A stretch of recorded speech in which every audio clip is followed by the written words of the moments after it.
चुनाव में गड़बड़ी का डर ठाकरे बंधुओं को भी है। आज उद्धव ठाकरे और राज ठाकरे ने चुनाव आयोग पर हमला किया। उद्धव ठाकरे आज सुबह सुबह राज ठाकरे के घर पहुंचे, फिर दोनों भाई परिवार के साथ मुंबा देवी का आशीर्वाद लेने के लिए गए और इसके बाद इलेक्शन कमीशन पर हमला किया। असल में इलेक्शन कमीशन ने काउंटिंग के नियमों में कुछ बदलाव किया है। पहले बीएमसी के सभी 227 वोट्स की गिनती एक साथ होती थी, लेकिन अब 2 काउंटिंग सेंटर्स होंगे।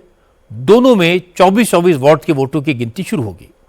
क्योंकि इस बार लोकल बॉडी इलेक्शन में ईवीएम का इस्तेमाल होगा, इसलिए चुनाव आयोग ने एक और कदम उठाया है।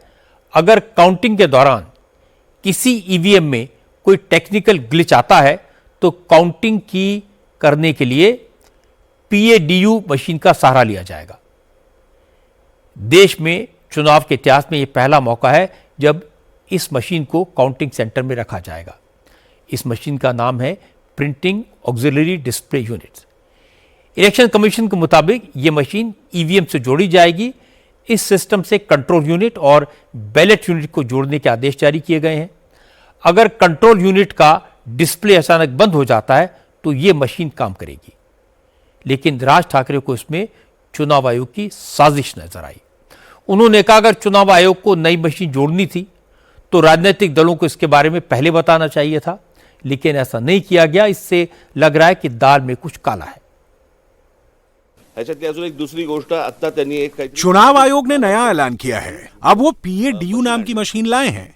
ये जो नई मशीन आई है वो राजनीतिक दलों को क्यों नहीं दिखाई गई, इस बारे में जनता को भी नहीं बताया गया। उद्धव ठाकरे ने इसके खिलाफ चुनाव आयोग को पत्र लिखा है। बीजेपी सरकार जो चाहती है, क्या चुनाव आयोग उसी के लिए काम कर रहा है? इस मशीन से गड़बड़ी नहीं होगी, इस बात की क्या गारंटी है? दोनों दलों कार्यकर्ताओं से अपील है कि सतर्क रहिए। सत्ताधारी दलों के उम्मीदवारों पर नजर रखो, वो पैसे बांटने की कोशिश कर सकते हैं। हारा हुआ चुनाव जिताने के लिए चुनाव आयोग बीजेपी की मदद कर रही है। मशीनला लावणार आहात।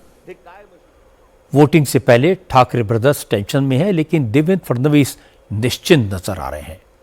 आज फडणवीस ने कहा उन्हें अपने काम पर भरोसा है, इसीलिए उन्होंने विकास के मुद्दे पर चुनाव लड़ा। लेकिन जब उद्धव ठाकरे ने मराठी बनाम हिंदू की बात की, तब उन्हें हिंदुत्व की बात कहनी पड़ी और बताना पड़ा कि मराठी और हिंदू एक ही हैं। फडणवीस ने कहा कि अब BMC पर भगवा फहराएगा और महाराष्ट्र की 29 म्यूनिसिपल कॉरपोरेशन में से कम 27 में महायुति के ही मेयर बनेंगे। हिंदुत्व के मुद्दे पर चुनाव नहीं लड़ा, हमने विकास के मुद्दे पर चुनाव लड़ा। लेकिन हमारी आत्मा हिंदुत्व है, हमारा विचार हिंदुत्व है और हिंदुत्व और विकास ये दोनों को पृथक नहीं किया जा सकता। और हमारा जो हिंदुत्व है कभी भी संकुचित नहीं रहा है।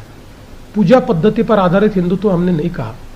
हमारा जो हिंदुत्व है वो भारतीय संस्कृति और प्राचीन भारतीय जीवन पद्धति, इसको अपने मानने वालों को हम हिंदू कहते हैं, उनके समूहों को हम हिंदू कहते हैं।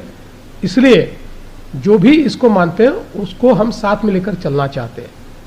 मैं ऐसा मानता हूं कि हम लोगों ने केवल जहां पर हिंदुत्व को क्वेश्चन किया गया या जिस प्रकार से उद्धव ठाकरे जी की उबाठा ने ये कहा कि हम लोग मराठी और मुस्लिम इनके भरोसे महापौर को चुनकर देंगे, तो मैंने उनका जवाब दिया मराठी ये हिंदू ही है, हिंदू और मराठी को पृथक करने की कोशिश मत करो, ये नहीं हो पाएगा। ये मैंने बताया। मेरा अपना आकलन है 29 महानगर पालिकाओं में 26 से 27 महानगर पालिकाओं में भारतीय जनता पार्टी, शिवसेना या राष्ट्रवादी कांग्रेस की जो हम अलायंस पार्टनर्स है, इनमें से किसी का महापौर होगा।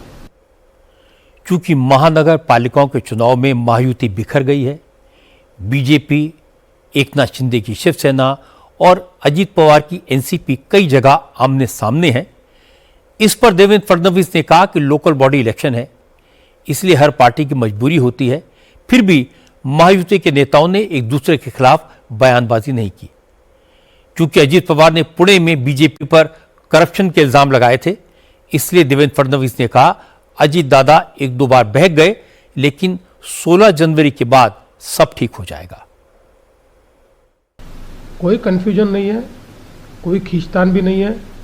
हमने पहले तय किया था कि कुछ शहर ऐसे हैं जहां हम ही बहुत डोमिनेटेड पार्टी है, चाहे हम हो और सेकंड नंबर की पार्टी ये हमारे साथी है, इसलिए वहाँ पर हम अलायंस करके दूसरे पार्टी को स्पेस नहीं देना चाहते थे, इसलिए वहाँ फ्रेंडली फाइट करने का हमने निर्णय किया।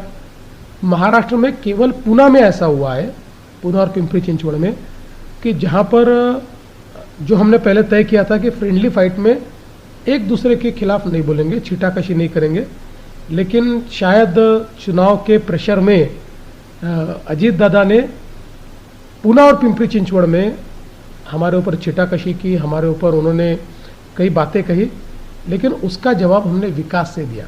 हमने उसको जवाब नहीं दिया, हमने उनके ऊपर कोई आरोप भी नहीं लगाया, हमने कोई गलत बात भी नहीं की, हमने विकास से उसका जवाब दिया और आप देखिए विकास ही जीतेगा। मुंबई के लोकल बॉडी के चुनाव हर रोज चौंकाते हैं। वोट के लिए नोट बांटने की खबरें तो पहले भी सुनी देखी, लेकिन वोट के लिए वॉशिंग मशीन बांटी जाएगी ये न पहले कभी सुना न देखा, और वो भी लोकल बॉडीज के इलेक्शन में। ये देखकर हैरानी होती है। असल में लोकल बॉडीज के इलेक्शन लोकल लीडर्स और पार्टी के कार्यकर्ताओं के लिए बहुत अहम होते हैं। इसी से इलाके में उनका दबदबा बनता है और स्थानीय लोगों के काम भी लोकल बॉडीज के जरिए ही कराए जाते हैं। इसमें सबसे ज्यादा खास है बीएमसी। बीएमसी का बजट 74,000 करोड़ रुपए से ज्यादा है और यह बजट हिमाचल और गोवा जैसे राज्यों से अधिक है।